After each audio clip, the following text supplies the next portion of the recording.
মুসলমান আপনার মেয়ে টিকটক কি জামানা গো, সাইজে গুইজে মেকআপ করিয়া কি ভিমরুতি ধরছে, ছাদের উপর বৃষ্টি ভেজে আর টিকটকের ভিডিও করে। কথা কন নাকি আপনারা? মাছ কোটে তারও টিকটক ভিডিও, তরকারি নাড়তেছে তারও টিকটক ভিডিও, গোসল করতেছে তারও টিকটক ভিডিও, না জানি কোন দিন বাথরুমে যায় লাইভ করা শুরু করে। কথা কন ঠিক কিনা? এই সমাজ এগুলো আছে না না? তাদের যুব সমাজকে নষ্ট করে দিল। কথা বলে ঠিক কিনা? রাগ করছেন আপনারা? দেশে মোবাইল আইছে, সিটি বন্ধ হইয়াছে, দিওয়ানা বানাইছে, পোলা মায়ার মনের কথা ভাসে বাতাসে। বলবো বলবো বলবো বলবো তাকবীর লিল্লাহি তাকবীর। দেশে মোবাইল আইছে, সিটি বন্ধ হইয়াছে, দিওয়ানা বানাইছে, পোলা মাইয়ার মনের কথা ভাসে বাতাসে। ও দেখো পোলা পানের মন বাদা ফেসবুকে এখন, ও দেখো পোলা পানের মন বাদা ফেসবুকে এখন, মোবাইলে চ্যাটিং কইরা কাটায় সারাক্ষণ। এই মোবাইল পাইয়া দেখো মদনের মাইয়া, এই মোবাইল পাইয়া দেখো মদনের মাইয়া কি কাণ্ড ঘটাইছে। স্বামী সংসার রাইখা নাকি পালাইয়া গেছে, সে যে স্বামী সংসার রাইখা নাকি পালাইয়া গেছে। দেশে মোবাইল আইছে, সৃষ্টি বন্ধ হইয়াছে, দিওয়ানা বানাইছে, পোলা মাইয়ার মনের কথা ভাসে বাতাসে। দেশে টিকটক আসিয়া সব গেল ভাসিয়া। মহিলা মানুষ নুডলস রান্না করে তাও টিকটক করে। হ্যালো বন্ধুরা, দেখেন কিভাবে নুডলস রান্না করতে হয়। প্রথম সরিষার তেল একটু, এরপরে সয়াবিনের তেল একটু, এরপরে সাফাত একটা থাপ্পড়। যার বউ টিকটক করে আছে না? দেশে টিকটক আসিয়া সব গেল ভাসিয়া, সিদ্দিক সোরা নায়ক হইছে আইডি খুলিয়া। এই মোবাইলে হাই কি জাদু আছে ভাই, পোলাপান বুঝাছে, পড়ালেখা তুইলা রাখছে সপ্তম আকাশে। আর বেশি বলবো না বাজার, তাহলে আমি যে কথা বলতে চাচ্ছিলাম, আল্লাহ বলেন তাবারাকাল্লাযী বিয়াদিহিল মুলকু ওয়া হুয়া আলা কুল্লি শাইইন কাদির। মহামান্বিত সেই সত্তা যার হাতে সর্বময় কর্তৃত্ব, রাজত্ব, পাওয়ার ক্ষমতা, তিনি বলেন সব বিষয়ের উপরে শক্তিমান। তাহলে সবকিছুর ক্ষমতার একমাত্র মালিককে। বাদশা বক্তে নাসরের কথা মনে আছে না নাই? এইবার বাদশা ডেকে বলে স্বপ্নে আমি কি দেখেছি সেই কথা বলতে হবে, স্বপ্নের ব্যাখ্যা বলতে হবে। জনগণ ডেকে বলে বাদশা আপনি স্বপ্নের কথা বলেন, আমরা ব্যাখ্যা বলে দেব, তাছাড়া আমাদের পক্ষে বলা সম্ভব নয়। বাদশা বলে কেন, তোমরা নাকি গায়েব জানো? আল্লাহ ছাড়া দুনিয়ার কোনো মানুষ গায়েব জানে না। জানে না কি কেউ? বাংলাদেশে কিছু কিছু ভণ্ড পীরের আবির্ভাব হয়, ওরা বলে আলিফ লাম মিম, এগুলোর অর্থ কোনো আলেম ওলামা না জানলে আমি ভণ্ড পীর জানি। যে বলবে আমি গায়েব জানি, আলিফ লাম মিমের অর্থ জানি, এদেরকে ধরে নিয়ে যাবে অন্ধকার রুমের ভিতরে আস্তাতারে পিটাইবেন, গণধলাই দেওয়ার পরে বলবেন এটা গায়েবী মান দিলাম, কারো কাছে বলবি না, বললে ধ্বংস হয়ে যাবে। কোন ভণ্ড পীরের কথা আপনারা বিশ্বাস করবেন না, মনে থাকবে তো মুসলমান। ভণ্ড পীর যেখানে আমরা নাই সেটা মনে থাকবে তো ইনশাআল্লাহ। কোন আউল বাউলের কাছে যাবেন না। বাবার মাথার চুলে জট, বাবার হাতে গাঞ্জার পট, সালা পিন্দা থাকে, তবিল থাকে, সব দেখা যায়, এরকম ভণ্ডদের কাছে যাওয়া যাবে না। পীর ছিল শাহ জালাল, শাহ পরান, শাহ মাকদুম, বাইজিদ গোস্তামি, আব্দুল কাদের জিলানী, বগুড়া শাহ সুলতান, রাজশাহীর শাহ মাকদুম। বড় বড় আল্লাহওয়ালাদের কারণে এদেশে ইসলামের প্রচার প্রসার হয়েছে, এটা অস্বীকার করার কোনো ক্ষমতা আমাদের নাই। কিন্তু বর্তমানে যারা আল্লাহর ওলি দাবি করে অধিকাংশ হলো ভণ্ড। ডুগি তবলি বাজাইয়া নারী পুরুষ একত্রে হইয়া কাপড় খুলে জিকিরি করে, কথা বলেন ঠিক না? এগুলো সব ভণ্ড। ভণ্ড কাপড় মানে বোঝেন না, ওই ডেকোরেটরের পর্দা খুলে জিকির করে, বোঝেন না? বাতি নিভে জিকির করে। রাগ করতেছেন আপনারা, করেন, সমস্যা নাই। গতবারও আসছিলাম, গতবার আগের বার আসছিলাম, এইবার আসলাম, আর জীবনে না আসা যেন লাগে সেই ওয়াজি আসা হবে। এত মহব্বত করে, একবার দাওয়াত দিবেন ওইটাই সারা দেশ পড়ে আসে, বহু জায়গায় যেতে হয়। কষ্ট হচ্ছে আপনাদের? তাকবীর দেন, লিল্লাহি তাকবীর। বিরক্ত হবেন না বাজান আমার ভাইয়েরা। এইবার জালেম বাদশা বক্তে নাসর ডেকে বলে 7 দিনের আলটিমেটাম দিলাম, 7 দিনের মধ্যে আমি স্বপ্নে কি দেখেছি সেই কথাও তোমাদেরকে বলতে হবে, স্বপ্নের ব্যাখ্যা বলতে হবে। জনগণ ডেকে বলে বাদশা 7 দিন কেন, 7 বছর সময় দিলেও আপনি স্বপ্নে কি দেখেছেন এইটা বলা আমাদের পক্ষে সম্ভব নয়। বাদশা বলে 7 দিন পরে তোমাদেরকে আমি শুলিতে চড়াবো, ফাঁসি দিয়ে মারবো, যাও এখন আমার চোখের সামনে থেকে দূর হয়ে যাও। ওদেরকে দাঁড়িয়ে দেওয়া হলো। জেলার যখন জেলখানা দিয়ে ঘুরতেছে, আল্লাহ নবী তাকায় দেখে জেলার টেনশনে পড়ে আছে। নবী দানিয়াল ডেকে বলে জেলার এই দিকে আসো, দেখে মনে হয় টেনশনে আসো, কি ব্যাপার, কি হয়েছে বলো। দেখে বলে আপনাকে কি বলবো, আমার বাসায় এমন একটা স্বপ্ন দেখেছি, স্বপ্নের কথা বলতে যাবে স্বপ্নের কথা ভুলে গেছে, এই জন্য আমি টেনশনে আছি। জনগণকে 7 দিনের আলটিমেটাম দিয়েছে, তারা যদি বলতে না পারে 7 দিন পরে তাদেরকে শুলিতে চড়াবে, ফাঁসি দিয়ে মারবে। আল্লাহ নবী দানিয়াল ডেকে বলে জেলার তুমি তোমার বাদশার কানে সংবাদ পৌঁছায় দাও, খবর পৌঁছায় দাও, তোমার বাদশা স্বপ্নে কি দেখেছে সেই কথাও আমার জানা আছে, স্বপ্নের ব্যাখ্যাও আমার জানা আছে। জোরে বলেন মারহাবা। এইবার সেলার এক দৌড়ে চলে গেছে, যা বলে নেতা ও বাদশা বক্তিনাসর, আপনার স্বপ্নের ঔষধ পাওয়া গেছে, আপনি স্বপ্নে কি দেখেছেন, এই স্বপ্নের ব্যাখ্যা কি হবে, জেলখানায় থেকে একটা কয়েদি সবই জানে। এই কথা শোনার পরে বাদশা ডেকে বলে, যাও ওই জেলখানা থেকে তাড়াতাড়ি আসামিটাকে বের করে নিয়ে আসো, ওই বাজানকে আমার কাছে তাড়াতাড়ি নিয়ে আসো, ঠেলার নাম বাবাজি। কথা বলেন ঠিক কি না? জেলার যায় বলে বাদশা আপনাকে ডেকেছে। আল্লাহ নবী দানিয়েল ডেকে বলে, আমার 70,000 লোককে জেলখানায় বন্দী করা আছে, আমার একটা লোক জেলখানায় থাকা অবস্থায় আমি বের হব না। আমার 1 নাম্বার শর্ত, আমার সমস্ত উম্মতকে ছেড়ে দিতে হবে। আল্লাহু আকবার। নেতৃত্ব কারে বলে, নেতাগিরি কারে বলে, নবীদের কাছ থেকে শিখতে হবে। নবীরা কেমন নেতৃত্ব দিয়েছেন। এখনকার নেতারা সব হলো স্বার্থপর, এরা রাজনীতির নামে করে পেটনীতি। কথা বল না আপনারা, 11 লক্ষ কোটি টাকা বিদেশে পাচার করছে, কি মনে করছে? 93 বিলিয়ন ডলার ঋণের বোঝা চাপিয়ে দিয়ে এই দেশের অর্থনীতিকে ধ্বংস করে দিয়ে পালিয়ে গেছে। কথা বলে ঠিক কিনা? রাগ করবেন না, কথাগুলো বুঝবেন। আমরা ভালোবাসি, তাই বলে অন্যায়কে আমরা কখনো সাপোর্ট করি না। কথা বলেন না কেন? যারা অন্যায় করেছে ওদের বিচার আমরা চাই। রাগ করতেছেন বুঝি? বাজান মন খারাপ করবেন না, মোহাব্বত ভালোবাসা থাকো ভালো, কিন্তু বেশি মোহাব্বত দেখালে কিন্তু রাগ ভেসে যাবে। কথা কোন ঠিক কিনা? আর ভাইরা যে কথা বলতে চাচ্ছিলাম, এইবার দেখেন নেতা যদি হওয়া লাগে, নবীরা কিভাবে নেতৃত্ব দিয়েছেন সেখান থেকে শেখা লাগবে। পয়গাম্বর ইচ্ছে করলে একাই বের হতে পারতেন, কিন্তু কি শর্ত দিল, আমার একটা উম্মত জেলখানায় থাকা অবস্থায় আমি বের হব না। আপনি যাত্রার পিছনে স্লোগান দেন, নৌকা শহরে নেতার মিছিল করতে গেছেন, নেতা পাইছি একখান ট্যাবলেট খান, ট্যাবলেট খান, ট্যাবলেট খান, যেখানে আমরা আছি সেখানে ট্যাবলেট খান, কবরে তোমরা কেন পড়ে? নেতার সাথে মিছিল করতে যায় নৌকা থানার ওসি আসে 105 জনকে ধরে নিয়ে গেল। নেতার তো থানা, আইন আদালত, জেলখানা এগুলো মামুর বাড়ির মতো, শ্বশুর বাড়ির মতো, সকালে ঢোকে বিকালে বের হয়। কথা কান্না কেন? কিন্তু গরিব কর্মী রিক্সা চালায়, ভ্যান চালায়, মিছিল করতে গেছে নেতার পক্ষে। যদি নেতা সত্যিকার নেতা হতো, ডেকে বলতো, শোনো আমার জামিনের ব্যবস্থা করার দরকার নাই, আগে আমার গরিব কর্মীদের জামিনের ব্যবস্থা করো। আমার একটা কর্মী জেলখানায় থাকা অবস্থায় আমি নেতা বের হব না। এরা হলো সত্যিকারের মানব দরদি নেতা। আর আমরা এমন নেতাদের পিছনে স্লোগান দেই, নেতা আছে ভারতে আর মিছিল নিয়ে যায় ঢাকাতে, এদের চাইতে পাগল দুনিয়াতে নাই রে। নেতা আছে দিল্লিতে ভারতে, আর নেতার কথা শুনে মিছিল নিয়ে যায় ঢাকা গুলিস্তানে, এদের চাইতে বড় পাগল কেউ আছে? ভালো হয়ে যাও তোমরা, ভালো হয়ে যাও গো শোনা। যে মা বাচ্চা ফেলা যায় তার জন্য এত মহাব্বত করে লাভ নেই।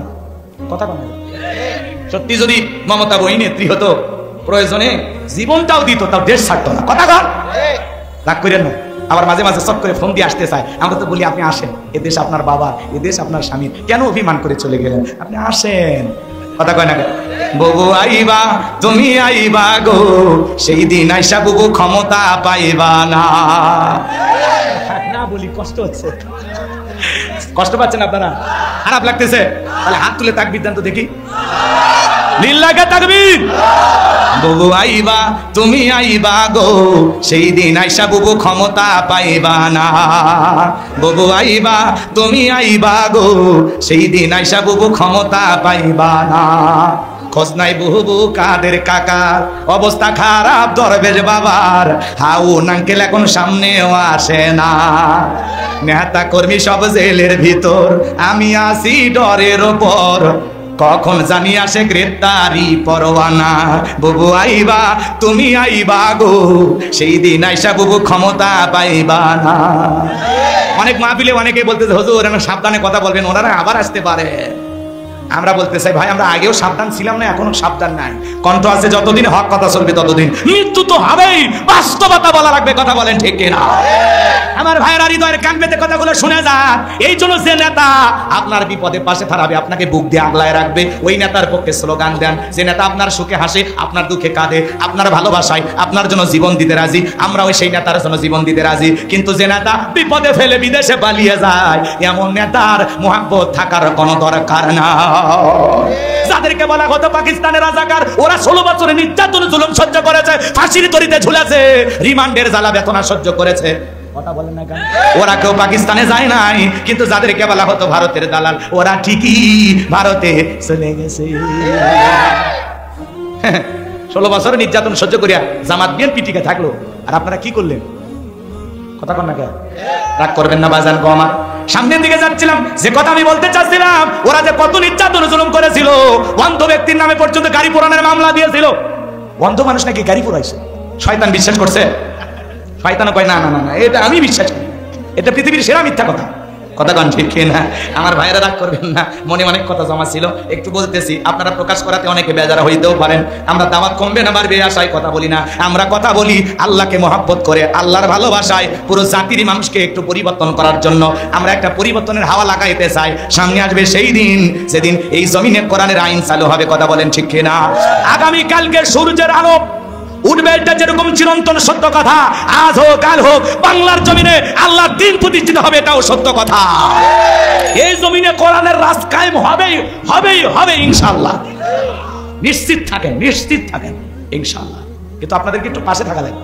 কি করা লাগবে বলবো? বলবো সামনের দিকে যাবো না, কিন্তু দোয়া করবো। দোয়া করলে ভালো হয়। তাকবীর লিল্লাহি তাকবীর। এইবার জেলারকে যায় বলে, জেলার যায় বলতেছে যে স্বপ্নের কথা জানে তার একটা শর্ত আছে, ৭০,০০০ লোককে ছেড়ে দেওয়া লাগবে। বাদশা বক্তে নাসর ডেকে বলে, ওই বাজান যদি বলে ৭০,০০০ কেন, পুরো পৃথিবীর আসামি ছেড়ে দিতে রাজি, বাজান যা বলে তুমি তাই করো। এইবার জেলার যায় সমস্ত পয়গাম্বর উম্মতকে ছেড়ে দিল। আল্লাহ নবী দানিয়েল আলাইহিস সালাম সবার শেষে জেলখানা থেকে বের হইয়া জালেম বাদশা বক্তে নাসরের দরবারে প্রবেশ করবে। দরবারে সে প্রবেশের নিয়ম হলো, যত মানুষ প্রবেশ করে মাথাটা নত করে প্রবেশ করে। আল্লাহর নবী কি কোনো জালেমের কাছে মাথা নত করতে পারে? দেহটাকে আঁটুসাঁটু করে কৌশল করে মাথাটাকে উঁচু করে আল্লাহর নবী যখন জালেমের দরবারে প্রবেশ করলো, এই দৃশ্য দেখার পরে বাদশা বক্তে নাসর ডেকে বলে, বাজান যত মানুষ ঢোকে মাথা নত করে, তুমি কেন মাথা নত করলা না? আল্লাহ নবী কৌশলে জবাব দিয়ে বলে যে আপনার স্বপ্নের কথা আমার মাথার মেরুর মধ্যে সেট করে দিয়েছে, তার কথা হলো তাকে সারা আর দুনিয়ার কারো কাছে মাথা নত করা যাবে না। এই সময় আমি মাথা নত করি নাই, আর যদি মাথা নত করতাম আপনার মতো স্বপ্নের কথা ভুলিয়ে দিত, আপনি টেনশনে মারা যেতেন, আমাকেও মেরে ফেলতেন। তখন বলতে, বাজান তুমি যা করেছো ঠিক করেছো, আসলে তুমি একটা বুদ্ধিমান। মারহাবা কর, নবীরা জ্ঞানী না হয়ে পারে। কথা বলেন না কেন? এইবার বাজার গো আমার বাদশা বক্তে নাসর নিজে চেয়ার থেকে উঠলেন, আর আল্লাহর নবীকে চেয়ারে বসাইয়া দিয়া আস্তে করে একেবারে নিচে বসে বলতেছে, বাজান তাড়াতাড়ি করে বলো আমি স্বপ্নে কি দেখেছিলাম। বলেন তো বাজান, জেলখানা থেকে মুক্ত করে বাদশাগির চেয়ারে বসাইয়া দেন তিনি কে? সে আল্লাহ আজও আছে না নাই? সে আল্লাহ আজও আছে। আল্লাহর ধরা বড় কঠিন, আল্লাহ কখন ধরবে ওরা টের পাবে না। আল্লাহর পাকড়াও বড় কঠিন। ইন্না বাতশা রাব্বিকা লাশাদীদ। আল্লাহ ধরে না, ধরলে আল্লাহ জালেমদেরকে ছাড় দেয় না। আমরা চাইলে ম্যাডাম পদত্যাগ করেন, আল্লাহ বলে যে অপরাধ করেছে খালি পদত্যাগে হবে না, আমি আল্লাহ এদেরকে দেশ ত্যাগ করতেও বাধ্য করব। লিল্লাহি তাকবীর।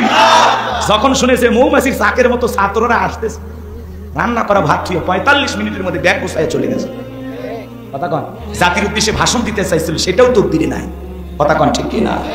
এই জন্য আহারি কি দাম্ভিকতা, কি অহংকার, আজকে সেই মানুষেরা গেল কোথায়? এই জন্য মনে রাখবেন, যারা জালেম এদেরকে আল্লাহ কখনো সাহায্য করে না, কিন্তু যারা মাজলুম এদেরকে আল্লাহ সাহায্য করে। এজন্য আমরা মাজলুম ছিলাম, আল্লাহ সাহায্য নাজির করেছে। আমরা যেন আবার কখনো মানুষের প্রতি জুলুম না করি, আমরা কারো প্রতি জুলুম করব না। আবার আমরা জালেম হলে, ওরা মাজলুম হলে ওদেরকে আল্লাহ আবার সাহায্য করে আমাদেরকে সাইজ করবে। এই জন্য খবরদার, টেন্ডারবাজি চাঁদাবাজি এগুলো চলবে না, কোনো হুমকি ধমকি চলবে না। কে কোন দলের অত প্রচার করার দরকার নেই, চুপ করে থাকুন। কথা কন না কেন?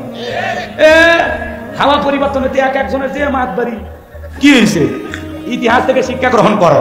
ওরা 16 বছর পর পালাইছে, আবার যদি নতুন করে কেউ জুলুম করার চিন্তা ভাবনা করে, মনে রাখবে একদিন তোমাদেরকে পালাইতে হবে। অতএব পরিবর্তন হয়ে যাও, মনের ভিতরে সিদ্ধান্ত নাও, আমরা কখনো জনগণের হক নষ্ট করব না, দেশের আমানতের খিয়ানত করব না, পিস খাবো না, খোয়া খাবো না। ব্রিজে ঢুকানোর কথা রড ঢুকে দেবো বাঁশ, দুর্নীতি করব না। ব্রিজ উদ্বোধন করার আগে রুকুত চলে গেছে, এরকম ব্রিজ আমরা বানাবো না। নিয়ত করেন যে রাজনীতি করব জনগণের কল্যাণে, দেশের কল্যাণে, মানুষের কল্যাণে, নিজের ভাগ্যের কল্যাণে নয়। রাজনীতি করে দেশের টাকা বিদেশে পাচার করবেন, ওইরকম নেতা চলে গেছে, আবার কেউ ওইরকম হবে, এটা আমরা চাই না। কথা কয় না? আমরা ভালো মানুষ চাই, সৎ নেতা চাই, যোগ্য মানুষকে চাই। আমার ভোট আমি দেব, যাকে খুশি তাকে দেব না। আমার ভোট আমি দেব সৎ, যোগ্য, আমানতদার, নেককার, আল্লাহওয়ালা, নামাজি দেখে দেব। কথা কয় না? খালি নেতার মোষ আর ঘুরি দেখে নেতা বানায় না, নেতা বানাইতে হবে তাকওয়া দেখে। যেই নেতার হাতে আমানতের খেয়ানত হবে না, চাল ডাল চুরি করে খাবে না। পৃথিবীতে তেলের খনি মাটির নিচে, বাংলাদেশে তেলের খনি খাটের নিচে, দেখেন নে? আবার ওই রাজনীতি দেখবেন, আবার ওই সমাজ কায়েম করবেন। আমরা চাই না, আমরা নতুন সমাজ কায়েম করতে চাই। কথা বলেন ঠিক কিনা? যেই দলেরই হোক বলবো ভাই, পরিবর্তনের নিয়ত থাকলে আসেন, আর উল্টা পাল্টা নিয়ত থাকলে ভেগে যান। কথা বলেন না কেন? নিয়ত সাফ করেন, পরে চেয়ারে বসে যে না আমি যা করব দেশের মানুষের জন্য করব ইনশাআল্লাহ। আল্লাহ এই দেশকে ইসলামের জন্য কবুল করুন। জোরে বলেন আমিন। এই দেশটা কোরআন দিয়ে চলুক, আপনারা চান? কারা কারা হাত তোলেন তো দেখি। লিল্লাহি তাকবীর। আল্লাহ জমিনে কোরআনের শাসন ব্যবস্থা কায়েম করে দাও, জোরে বলেন আমিন। তাহলে সবাই শান্তিতে থাকবে, হিন্দু বৌদ্ধ খ্রিস্টান মুসলমান অমুসলমান সবাই আমরা মিলেমিশে একটা নতুন বাংলাদেশ কায়েম করবো ইনশাআল্লাহ। আগামীতে যেই প্রধানমন্ত্রী হোক আমাদের আফসোস নাই, কিন্তু পুরুষ প্রধানমন্ত্রী চাই। কি প্রধানমন্ত্রী? জোরে বলেন কি প্রধানমন্ত্রী? পুরুষ। আমেরিকা দেখলেন, আমেরিকা দেখলেন সবাই বলতেছে কমলা জিতে যাবে, কিন্তু দেখেন আমেরিকার মানুষ কখনো নারীর নেতৃত্ব মেনে নিতে চায় না। ওরা আমেরিকার মানুষ ঠিকই ডোনাল্ড ট্রাম্পের মতো মানুষকে 47তম প্রেসিডেন্ট বানাইলো, এরপরেও নারীকে ওরা প্রধানমন্ত্রী বানায় নাই, নারীকে প্রেসিডেন্ট বানায় নাই। কথা বলেন ঠিক কিনা? আমেরিকার মানুষ যদি সিদ্ধান্ত নিতে পারে ওরা নারীকে প্রধানমন্ত্রী বানাবে না, আমরা আগামীতে সিদ্ধান্ত নেব বাংলাদেশে আর কোন নারীকে আমরা প্রধানমন্ত্রী হিসেবে দেখতে চাই না। কারা কারা হাত তোলে? লিল্লাহি তাকবীর। কারণ নারীর জেদে সংসার যেরকম ধ্বংস হয়, নারীর রাক্ষবের কারণে একটা দেশও ধ্বংস হতে পারে। ওদের রাগ বেশি, ওদের জেদ বেশি, একবার ওরা শান্তির জায়গা পালে আর ছাড়বে চায় না। 16 বছর লাগলো ছাড়তে, কথা কোন ঠিক কিনা? যারাই যাইছি আরে তারাই তাকে গিয়ে রে সাহায্য কি কর। এই যে আমি বসে আছি ভাবি আলাদা, আসে ওসি সাহেব বসে আছে তাও আমার টেনশন। কথা কোন না কেন? আগেই বলেছি ওসি সাহেব কালো আমাদের লোক। আগে তো মাহফিলে এসে ওসি সাহেবের বলতে হুজুর একটু হিসাব করে কথা বলুন, এই বুঝেন বলছে কিছু বলেন, বুঝে ফেলে দিছে। কথা কোন ঠিক কিনা? বোঝা লাগবে, সমাজ পরিবর্তন হয়ে গেছে। কথা কোন ঠিক কিনা? এখন প্রত্যেকটা থানার ওসি আমাদের লোক। আপনি ফোন দিবেন মাহফিলে, হুজুর উল্টা পাল্টা বলতেছে, আমাদের কাছে বলবে হুজুর কে কি বলতেছে বলেন তো। ওই দিন চলে গেছে। কথা কোন ঠিক কিনা? আল্লাহ এই জমিনকে কোরআনের জন্য কবুল করুন, আর এদেশের সকল প্রশাসনের ভাইদেরকে আল্লাহ ইসলামের বন্ধু বানায় দেন, আলেমদের বন্ধু বানায় দেন, এদেশের মানুষের বন্ধু বানায় দেন। জোরে বলেন আমিন। আমার বাজান, এইবার আল্লাহর নবী স্বপ্নের কথা বলবেন, আমি কি স্বপ্নের ব্যাখ্যাটা বলবো? শুনবেন? কারা কারা হাত তোলেন তো দেখি। লিল্লাহি তাকবীর। হাত নামান। আমি আরেকটা আয়াত তিলাওয়াত করেছি, মিনিট করব, এরপরে আমি আবার এই আলোচনাগুলো যাব। যদি আপনাদের ধৈর্য থাকে তাহলে সামনে নিয়ে যাব, আর ধৈর্য না থাকলে এখানে দোয়া করে দেব। আমাকে কি 10টা মিনিট দেওয়া যায়? দেবেন তো ইনশাআল্লাহ? এবার আয়াতের আলোচনা একটু নরম, দিলটা নরম করে বসে যান, কথাগুলো একটু মন দিয়ে শোনেন। আমার ভাইয়েরা, আল্লাহ রাব্বুল আলামিন বলেন আল্লাযী খালাকাল মাউতা ওয়াল হায়াতা লিয়াবলুয়াকুম আইয়ুকুম আহসানু আমালা ওয়া হুয়াল আজিজুল গফুর।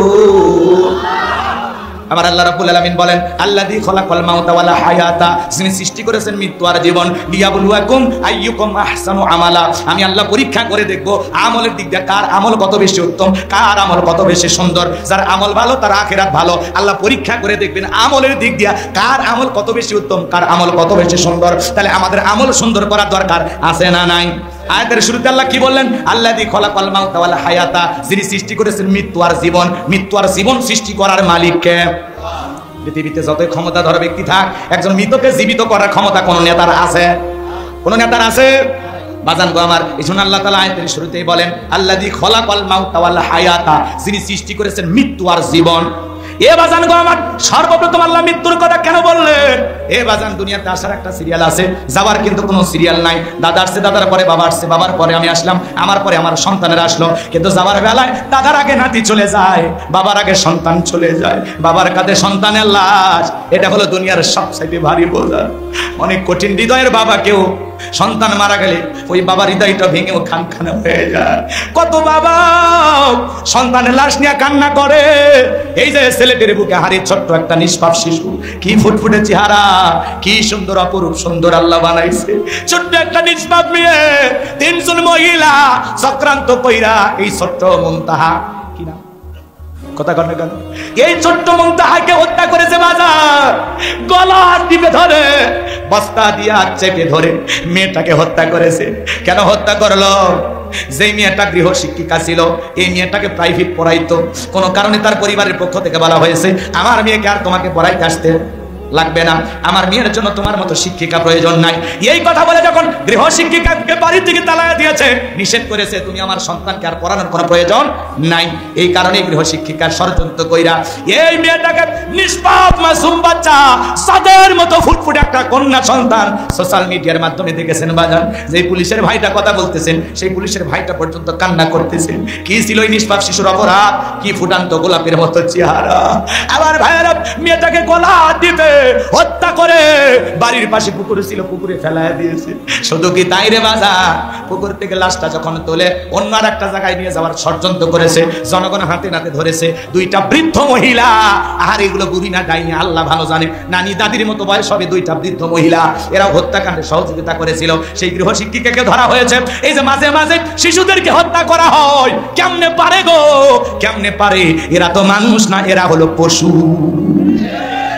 আমরা চাই যারা ইমনতাহা নামের এই শিশুটাকে ছেলেদের জমিনে হত্যা করে বিদায় করে দিয়েছে, আজকে তার মা কাঁদে, বাবা কাঁদে, বড় ভাইটা কাঁদে, আমার বোনকে কেন হত্যা করে বলো, আহাজারি করে, কান্নাকাটি করে। আমরা চাই এমন দৃষ্টান্তমূলক শাস্তি দিতে হবে যাতে বাংলার জমিনে আর কোনো মায়ের বুক খালি না হয়। কথা বলেন ঠিক কিনা? মাঝে মাঝে শিশুদেরকে হত্যা করা হয়, শিশু হত্যাকাণ্ডের বিচারে এমন একটা আইন পাস করতে হবে, অপরাধ প্রমাণিত হতে মানে অপরাধ প্রমাণ হতে যতক্ষণ লাগবে সেটা 2 দিন, 3 দিন বা 4 দিন বা 7 দিন, সর্বোচ্চ 3-4 দিন বা 5-7 দিনের মধ্যে অপরাধ প্রমাণিত হলে সাথে সাথে ফাঁসিতে ঝোলায় মারা লাগবে। আর এই সমস্ত ব্যক্তিদেরকে যখন ফাঁসিতে ঝোলানো হবে সরাসরি মিডিয়াতে সম্প্রচার করা হবে। কথা বলেন ঠিক কিনা? তাহলে এই দেশে অপরাধ কমে যাবে। কথা বলেন ঠিক কিনা? আমার ভাইয়েরা, এই জন্য সন্তানের লাশ বাবার বুকে, একটা বাবা জানে সন্তানকে হারাইলে কতটা কষ্ট লাগে। আজকে সিলেটের মানুষ কান্না করে, এই হত্যাকাণ্ড থেকে সারা বাংলাদেশের মানুষ কাঁদে, সারা পৃথিবীর মানুষ কান্না করে। কি ছিল শিশুর অপরাধ? কেন তাকে হত্যা করা হলো? কেনই বা হত্যা করেছে? প্রত্যেকটা ষড়যন্ত্র ইতিহাস বাংলার জমিনে ফাঁস হবে। কথা বলে ঠিক কিনা? যারা এই হত্যাকাণ্ডের সাথে জড়িত আমরা প্রত্যেকের ফাঁসি চাই। কথা বলেন ঠিক কিনা? বাজানো, আমি লম্বা করবো না, এই জন্য যে কথা বলতে চাচ্ছিলাম, আজ হোক কাল হোক আপনাকে আমাকে মৃত্যুবরণ করা লাগবে। এই জন্য আল্লাহ বলেন কুল্লু নাফসিন যায়কাতুল মাউত, প্রত্যেক প্রাণীকে মৃত্যুর স্বাদ গ্রহণ করা লাগবে। মৃত্যুর স্বাদ হলো 2 প্রকারের, মিষ্টি খালে যেমন মিঠা লাগে, নিম পাতা খালে যেমন তিতা লাগে। এ বাজানো আমার, যারা ইমানদার তাদের মৃত্যুটা বড় মিঠা। একজন সন্তান দুধ পান করতে করতে যেমন ঘুমের মধ্যে চলে যায়, শিশুটার যেমন কষ্ট হয় না, যারা নেককার ইমানদার আল্লাহর খাঁটি প্রিয় বান্দা তারা তেমনি ভাবে দুনিয়া থেকে বিদায় নেবে, টেরও পাবে না। বলেন সুবহানাল্লাহ। কিন্তু যারা নাফরমান গুনাহগার, আল্লাহর অবাধ্য গোলাম, আল্লাহর হুকুম যারা মানে নাই, দেখবেন কত মানুষ মৃত্যুবরণ করার আগে মানুষকে গালি দিতে দিতে মারা যায়, কত মানুষের জবান বন্ধ হয়ে যায় 6 মাস আগে। সন্তানেরা শরবত বানায় চামচ দিয়ে মুখে তুলে দেয়, গালসি বেয়ে বেয়ে পড়ে যায়, খাওয়ারও শক্তি থাকে না। আমার ভাইরা রে, কত মানুষ মৃত্যু করার সময় পেশাব, মৃত্যুর সময় পেশাব পায়খানা পর্যন্ত করে দেয়। কত মানুষ কতভাবে বিদায় নেয়। হে যুবক, তোমাকে আমাকে মরা লাগবে, মৃত্যু থেকে আমরা কেউ বাঁচতে পারবো না। সকল ধর্মের মানুষ বিশ্বাস করে জন্ম হয়েছে যেহেতু মৃত্যু একদিন হবে, সকল ধর্মের মানুষ বিশ্বাস করে মৃত্যু একদিন হবে, এটা চিরন্তন সত্য কথা। বেঁচে আসি এটাই অস্বাভাবিক, মৃত্যু হবে এটাই স্বাভাবিক। কথা বলেন ঠিক কিনা? এই জন্য আল্লাহ রাব্বুল আলামিন বলেন আইনামা তাকুনু ইদরিকুমুল মাউতু ওয়ালাউ কুনতুম ফি বুরুজিম মুশাইয়াদা। সূরা নিসার ৭১ নম্বর আয়াত। আল্লাহ ডেকে বলেন, যেখানেই থাকো, যে অবস্থায় থাকো, মৃত্যু তোমাদেরকে ধরবেই, মৃত্যু থেকে পালানোর কোনো রাস্তা খোলা নাই। ভাইরে ভাই, আপনাকে আমাকে সবাইকে কিন্তু মৃত্যুবরণ করা লাগবে। দুনিয়া চিরকাল থাকার জায়গা না। দাদা ছিল নাই, বাবা ছিল নাই, একদিন আমিও থাকবো না। একটা সন্তান দুনিয়াতে জন্ম নেবে 9 মাস আগে, 10 মাস আগে খবর জানা যায়, কিন্তু একটা মানুষ বিদায় নেবে 9 সেকেন্ড আগেও বলতে পারে না কার কোথায় মৃত্যু হবে। এই জন্য মৃত্যুটা ভালো হওয়ার দরকার আছে না নাই? মৃত্যু বড় ভয়ঙ্কর, মৃত্যুর যন্ত্রণা বড় কঠিন। আল্লাহর নবী ইদ্রিস আলাইহিস সালামকে জিজ্ঞাসা করা হয়েছিল, আল্লাহ নবী ইদ্রিস, মৃত্যুর যন্ত্রণা আপনার কাছে কেমন মনে হয়? আল্লাহ নবী ইদ্রিস আলাইহিস সালাম ডেকে বলে, জ্যান্ত ছাগলের গা থেকে চামড়া খসাইলে ছাগলের যেমন কষ্ট হয়, মৃত্যুর যন্ত্রণা আমার কাছে তেমনি কষ্টকর মনে হয়েছে। একজন নবীর কাছে মৃত্যুর যন্ত্রণা যদি এমন হয়, আপনার আমার মৃত্যুটা কত কঠিন হতে পারে। ও আখিরি জামানার নবীর উম্মতেরা শুনে নাও, আপনার আমার নবী যখন ইন্তিকালের সময়, আমার নবী যখন অসুস্থ, হযরতে ফাতেমা অঝরে চোখের পানি ছেড়ে দিয়ে কান্না করতেছেন।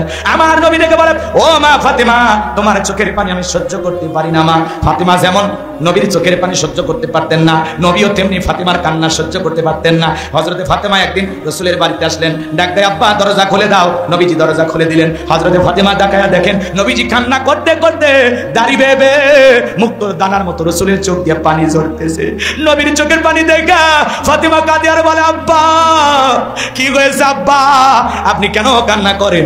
আমার মা খাদিজার কথা ভেবে কি কান্না করেন? চাচা আবু তালেব ভালোবাসতে এই জন্য কি কান্না করেন? ও বাবা, আপনি কেন কান্না করেন? আমার নবী ডেকে বলে, মা ফাতেমা, আমি তোর মা খাদিজার কথা ভেবে কান্না করি না রে মা, আমার চাচা আবু তালেবের কথা ভেবে কান্না করি না। আমাকে যখন মেরাজ করতে নিয়ে যাওয়া হলো রে মা, জিবরাইল যখন আমাকে জান্নাতটা ভ্রমণ করে দেখাইলো, জান্নাত থেকে দিলটা হয়ে গেল খুশি। দোয়া করলাম বেশি বেশি, আল্লাহ যেন আমার গুনাহগার উম্মতকে বানায় দেয় জান্নাতবাসী। জোরে বলেন না আমিন। ও ও মা, এরপরে যখন জিবরাইল বলে নবী গো জান্নাত দেখেছেন, দেখে তো আপনার অবশ্যই ভালো লেগেছে নবী। আমার নবী বলে জিবরাইল সত্যি জান্নাত আল্লাহ এত সুন্দর করে সাজাইছে, আমি কখনো কল্পনাও করতে পারি নাই আমার উম্মতেরা যেন সবাই জান্নাতবাসী হয়, এটাই আমার আল্লাহ তাআলার কাছে চাওয়া। পয়গম্বরকে ডেকে বলেন ও নবী জান্নাত তো দেখে আনন্দিত হয়েছেন, চলেন না এবার আপনাকে একটু জাহান্নামটা ঘুরে দেখায়। আমার নবী ডেকে বলে মা, আমাকে যখন জিবরাইল জাহান্নামের ভিতর প্রবেশ করালো মা, আমি তাকায় দেখি মা জাহান্নামের ভিতরে পুরুষের চাইতে নারীদের সংখ্যাই বেশি। ও মা, আমি তাকায় দেখি মা এক শ্রেণীর নারীদের চুলের মুঠিগুলো আসমানের দিকে তুলে ধরা হয়েছে মা, পা থেকে মাথা পর্যন্ত জাহান্নামের আগুন দাউ দাউ করে জ্বলতেছে রে মা। গরম পানি যেরকম থকবক থকবক করে ওদের দেহটা করতেছে, আর ওরা থকবক থকবক করতেছে, ওদের চিৎকারে মনে হয় আসমান জমিন ভেঙে পড়বে রে মা। আমি একবার তাকায়া আর তাকাইতে পারি নাই। জিবরাইলকে বললাম ভাই জিবরাইল, এই নারীদেরকে জাহান্নামের আগুনে এইভাবে কেন জানানো হয়, কি অপরাধ এই নারীদের, কেন তাদেরকে এইভাবে শাস্তি দেওয়া হচ্ছে? জিবরাইল বলেন গো নবী, এই সমস্ত নারী তো তারাই যারাই দুনিয়াতে মাথায় কাপড় দিত না, বেপরদায় চলাফেরা করত, স্বামীর আনুগত্য করত না, স্বামীকে তুচ্ছ তাচ্ছিল্য করত, অবজ্ঞা অবহেলা করত, স্বামীর হুকুম মানত না। এই সমস্ত নারীদের এই অপরাধের কারণে আল্লাহ শাস্তি দিচ্ছে। ও নওগাঁ জেলার মা বোনেরা গভীর মনোযোগ দিয়ে শুনে যাও মা। হযরতে ফাতেমা এই কথাগুলো শুনে ফাতেমার দু চোখ বেয়ে চোখের পানিগুলো পড়ে যাচ্ছে, দু চোখ বেয়ে বেয়ে পানি পড়তেছে, আর ডেকে বলে আব্বা, ও আব্বা, এই যদি হয় জাহান্নামী নারীদের শাস্তি গো বাবা, আমি ফাতেমা আজ থেকে আরো বেশি করে পর্দার গুরুত্ব বাড়াবো গো বাবা। জান্নাতি নারীদের সর্দারনি হযরতে ফাতেমা জাহান্নামী নারীদের শাস্তির কথা শুনে পর্দার গুরুত্ব বাড়াইতে চাইলো গো মা।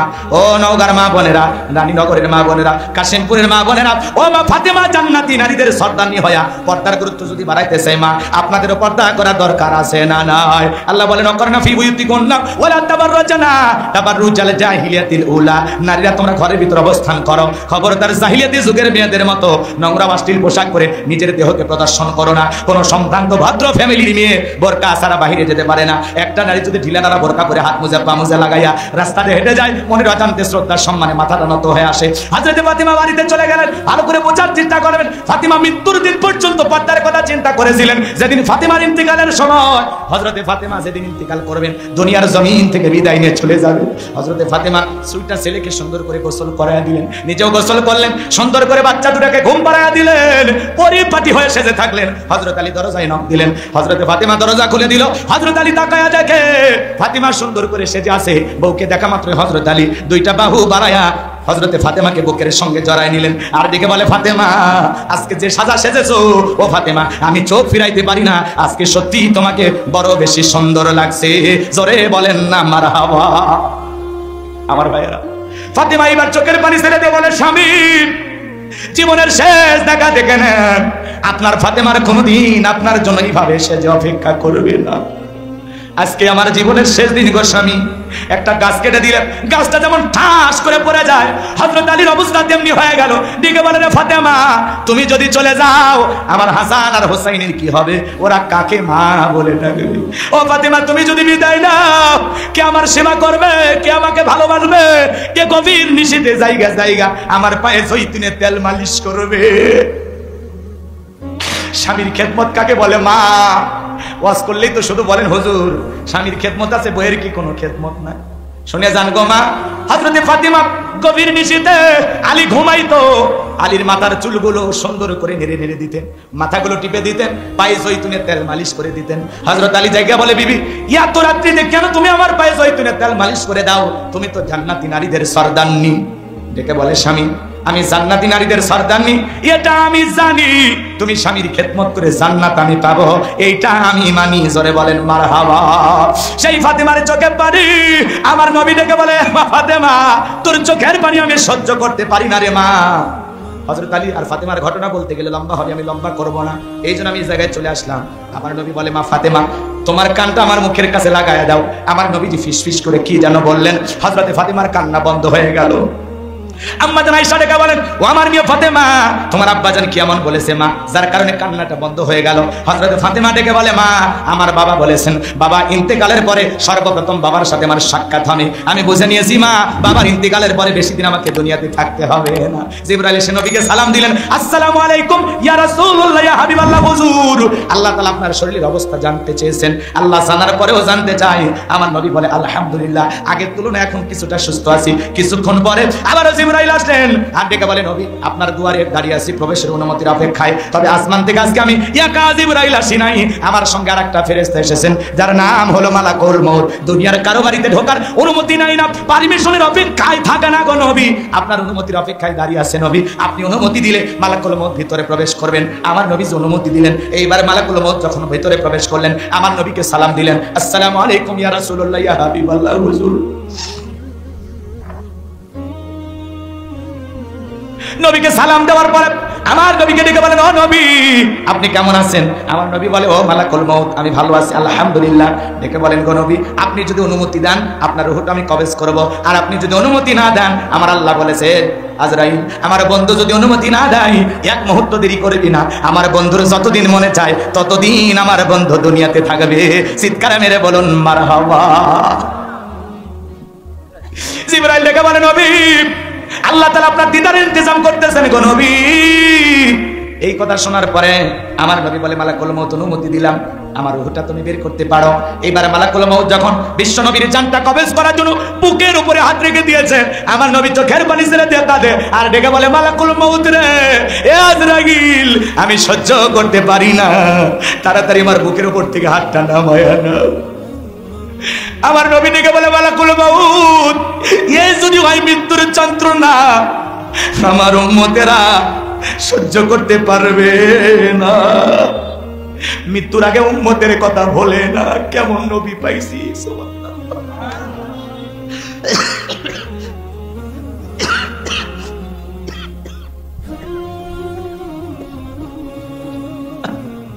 কেমন নবী। মালাকুল মউত থেকে বলেন নবী বিশ্বাস করেন গো নবী দুনিয়ার সব চাইতে কম কষ্ট দিয়া আপনার রূহটা বের করার আমি চেষ্টা করতেছি গো নবী। আমার আল্লাহ বারবার বলেছেন মালাকুল মউত দুনিয়ার কারো জানটা কবজ করার সময় আমি তোরে কিছুই বলি নাই, আজকে আমার বন্ধুর জানটা কবজ করতে চাইতেছি, খবরদার আমার বন্ধুর সাথে যেন কোনো বেয়াদবি না হয়। বিশ্বাস করেন গো নবী এই পৃথিবীর সব চাইতে কম কষ্ট দিয়া আপনার রূহটা বের করা আমি চেষ্টা করতেছি। আমার নবী বলে মালাকুল মউত এই যদি হয় দুনিয়ার সব চাইতে কম কষ্ট আমার উম্মতেরা সহ্য করতে পারবে না। মালাকুল মউত রে আমার কাছে ওয়াদা দে আমার উম্মতের জানটা বের করার সময় ইহসান করবি, আমার উম্মতকে এত কষ্ট দিবি না। কেমন নবী পাইছি রে ভাই, কেমন নবী পাইছি। মালাকুল মউত ডেকে বলে নবী আপনার ইন্তিকালের পরে আপনার উম্মতের মধ্যে যারা আপনার আদর্শ মেনে নেবে নবী আপনার রেখে যাওয়া বিধান মোতাবেক চলবে তাদের রূহটা বের করার সময় আমি তাদের প্রতি ইহসান করব। এইবার যখন দ্বিতীয়বার নবীজি অনুমতি দিলেন মালাকুল মউত যখন দ্বিতীয়বার নবীজির বুকের উপরে হাত রেখে দিয়েছেন আমার নবী কান্না করতে করতে চোখের পানি ছেড়ে দিয়ে কান্না করতে করতে ডেকে বলেন এ মালাকুল মউত তাড়াতাড়ি বুকের উপর থেকে হাতটা নামায়া নাও, আমি আর সহ্য করতে পারি না রে। এ আজরাইল তাড়াতাড়ি হাত নামায়া নাও, আমি আর সহ্য করতে পারি না। আমার নবী ডেকে বলে মালাকুল মউত তাড়াতাড়ি হাত নামায় নাও। মালাকুল মউত দ্বিতীয়বার হাতটা নামায় ফেললেন। আমার নবী ডেকে বলে মালাকুল মউত এ মালাকুল মউত আমার কাছে মনে হয় আমার বুকের উপরে পাহাড় চেপে ধরা হয়েছে। নবীর কাছে যদি মৃত্যুর যন্ত্রণা এমন মনে হয় নবীর রূহটা যখন বের হয়ে যাবে, রূহটা বের হয়ে যাচ্ছে, তারপরে নবীজি বলেন আসসালাত আসসালাত, ও আমার উম্মতেরা নামাজ নামাজ নামাজ। নবীর রূহটা বের হয়ে যাবে সেই সময় আমার নবী বলেন আসসালাত আসসালাত, আমার উম্মতেরা নামাজ নামাজ নামাজ। বলেন তো সেই সালাত আদায় করার দরকার আছে না? আমার ভাইরা এই দুনিয়াটা ক্ষণিকের, সবাইকে মৃত্যুবরণ করতে হবে, কেউ আমরা দুনিয়াতে থাকবো না। দুনিয়া থাকার জায়গা না, দুনিয়া থাকার জায়গা না। আল্লাহ রাব্বুল আলামিন বলেন বাল তুকসিরুনাল হায়াতাদ দুনিয়া ওয়াল আখিরাতু খায়রুম ওয়া বাকা। তোমরা দুনিয়ার জীবনকে প্রাধান্য দিচ্ছ অথচ আখিরাতের জিন্দেগিগুলো চিরস্থায়ী। দুনিয়া চিরকাল থাকার জায়গা না। দাদা ছিল নাই, বাবা ছিল নাই, আমিও থাকবো না। কবরস্থানে যায় দেখেন না কত শিশু শায়িত আছে, কত যুবক শায়িত আছে। ওরা তো এই এলাকায় বসবাস করতো, ওই কবরে যারা শুয়ে আছে বাইরের কেউ না, আপনার এলাকাতে বসবাস করতো। কত চেয়ারম্যান এমপি মন্ত্রী শুয়ে আছে, কত মানুষ দুনিয়া থেকে বিদায় নিয়ে যায়, কত এমপি মন্ত্রী বড় বড় কথা বলতো ওরাও বিদায় নিয়ে যায়। আপনাকে আমাকেও বিদায় নিয়ে যেতে হবে। এমন জীবন করিও গঠন, মরিলে হাসিবে তুমি কাঁদিবে ভবন। এই জন্য বাজার নেক আমলের প্রস্তুতি গ্রহণ করা লাগবে। যুবক রে তুমি যদি 7 দিনের সফরে কক্সবাজারে যাও, তোমার একটা ব্যাগ থাকে, ওই ব্যাগের ভিতরে প্রয়োজনীয় কাপড় থাকে, প্রেমিকার ডায়েরি থাকে, মোবাইল চার্জার থাকে, কত কিছু না থাকে, ব্যাগ ভর্তি খাবার থাকে। 7 দিনের সফরের জন্য যদি তোমার আমার একটা ব্যাগের প্রয়োজন হয় রে যুবক, ওই পরকাল নামের সফরে যাব রে যুবক। ওই পরকাল নামের সফরে যাওয়ার আগে যেই জীবনের শুরু আছে শেষ নাই, সেই সফরে যাওয়ার আগে একটা আমলের ব্যাগ রেডি করার দরকার আছে না নাই? যুবক দেখো তো আমলের ব্যাগের ভিতরে নামাজ আছে কিনা, রোজা আছে কিনা, হজ আছে কিনা, যাকাত আছে কিনা, পিতামাতার খেদমত করেছে কিনা, বিবির হক আদায় করেছে কিনা, পাড়া প্রতিবেশীর সাথে ভালো ব্যবহার করেছে কিনা। আল্লাহর কাছে হিসাব দেওয়ার আগে 2টা মিনিট বালিশে মাথা রেখে একবার চিন্তা করেন আল্লাহর কাছে কি জবাব দিবেন। কি এমন আমল করেছেন যে আমলের কারণে পরকালে নাজাত পেতে পারেন? এমন আমল কি আমাদের ব্যাগের ভিতরে আসে? কথা বলেন না কেন? আপনি আমি যদি এখনই মারা যাই বাজান, ওই লাশটা কিন্তু কবরে নিয়ে যাবে, মসজিদের খাটিয়াতে তৈলা চকলেটের মতো মরাইয়া ওই 3 জন ব্যক্তি কবরে নাই না। আপনার আমার লাশটা রাখার পরে বাসের বিছানা বিছায়া দিবে, কবরের উপরে মাটি দিয়ে দেবে, কবরটা হয়ে যাবে ঘোর অন্ধকার। অন্ধকার অন্ধকার, এই অন্ধকার যেন কখনো ফুরাবে না। এই অন্ধকার মনে হয় সে সবার নয়, কঠিন ভয়ঙ্কর অন্ধকার। এজন্য আল্লাহ রাসূল বলেছেন, ক্বালা রাসূলুল্লাহি সাল্লাল্লাহু আলাইহি সাল্লাম, ইন্নামাল কুবুরু রাউযাতুম মিন রিয়াদিল জান্নাহ হুফারিন নার, রাওয়াহু তিরমিজি। বিশ্বনবী দেখে বলেন, যে ব্যক্তির আমল ভালো, মৃত্যুর সঙ্গে সঙ্গে আল্লাহ রাব্বুল আলামিন তার কবরটাকে জান্নাতের বাগান বানায় দিবেন। আর যে ব্যক্তির আমল খারাপ, আও হুফরাতুম মিন হুফারিন নার, তার কবরটা হবে জাহান্নামের আগুনের গর্ত। কারণ কবরে যদি একবার জাহান্নামের আগুনের গর্ত হয়ে যায়, তার কিন্তু বাঁচার কোনো উপায় নাই। আমার নবী এক জায়গায় বসা, জিবরাইল এসে বলেন, নবী এই মুহূর্তে একটা আওয়াজ আপনি কি শুনতে পাইছেন? আমার নবী বলে, হ্যাঁ আমি একটা আওয়াজ শুনতে পাইলাম। এইবার জিবরাইল বলে, নবী আজ থেকে 70 বছর আগে আল্লাহ তাআলা জাহান্নামের গর্তের মুখে একটা পাথর ছেড়ে দিয়েছে, এই মাত্র জাহান্নামের তলদেশে গিয়া পাথরটা পৌঁছাইলো। চিন্তা করেন বাজান, একটা পাথর ছেড়ে দিলে 70 বছর যদি সময় লাগে নিচে পড়তে, আল্লাহ না করুক, আল্লাহ না করুক, আপনার আমার অপরাধের কারণে, গুনাহের কারণে আসমান জমিনের মালিক আল্লাহ বেজার হইয়া যদি জাহান্নামের আগুনের গর্তে ফেলে দেয়, আপনার আমার বাঁচার কিন্তু কোনো উপায় নাই। এই দুনিয়ার আগুনের চাইতে জাহান্নামের আগুনের পাওয়ার 70 গুণ বেশি। ওই কবরে যাওয়ার আগে বাজান, ওই জাহান্নামের আগুনের থেকে বাঁচার জন্য আমাদের নেক আমল করতে হবে, আমলের জিন্দেগি করতে হবে। আল্লাহ বলেন, ওয়ামাই আমাল মিসকালা যাররাতিন খায়রান ইয়ারা ওয়ামাই আমাল মিসকালা যাররাতিন শাররান ইয়ারা। বান্দারে যদি যাররা পরিমাণ অনুপরিমাণে নেক আমল করো, ওইটাও তোমার আমলনামায় লিপিবদ্ধ করা হবে। আবার যাররা পরিমাণ অনুপরিমাণে যদি বদ আমল করো, ওইটাও তোমার আমলনামায় লিপিবদ্ধ করা হবে। আর যারা গুনাহ নিয়ে একবার অন্ধকার কবরে যাবে, ওই কবরের ডানের মাটি বামে চলে যাবে, বামের মাটি ডানে চলে যাবে, এমন জোরে চাপ দেবে বাজান, এক পাজরের আর অন্য পাজরে ঢুকে যাবে। কবরে থাকা অন্ধ ফেরেশতা চোখে দেখে না, কানে শোনে না, হাতুড়ি দিয়ে আঘাত করবে, দেহটা চূর্ণ বিচ্ছিন্ন হয়ে যাবে। কবরে থাকা বিষাক্ত সাপ একবার যদি সবল বারে, পা থেকে মাথা পর্যন্ত পিছের যন্ত্রণায় চলে যাবে। কি কঠিন কবর! বহুতের মধ্যে মোবাইলে আমেরিকার খবর পাওয়া যায়, কিন্তু 3.5 হাত মাটির ঘরে কি ঘটে দুনিয়ার কেউ জানে না। মসজিদে আজান হয় 5 ওয়াক্ত সালাতে, আল্লাহু আকবার। আজান শুনি কপাল পোড়া মসজিদে যায়, মালিককে সিজদা দেয় না। মসজিদ সুন্দর কিন্তু ঈমানটাও সুন্দর। কথা বলেন না কেন? রাগ করতেছেন আপনারা? এই জন্য আল্লাহ বলেন, আল্লাযী খলাকাল মাউতা ওয়াল হায়াতা লিয়াবলুয়াকুম আইয়ুকুম আহসানু আমালা। আমি আল্লাহ সৃষ্টি করেছি মৃত্যু আর জীবন, এর মাঝামাঝি যে সময়টা আমি আল্লাহ পাক তোমাদের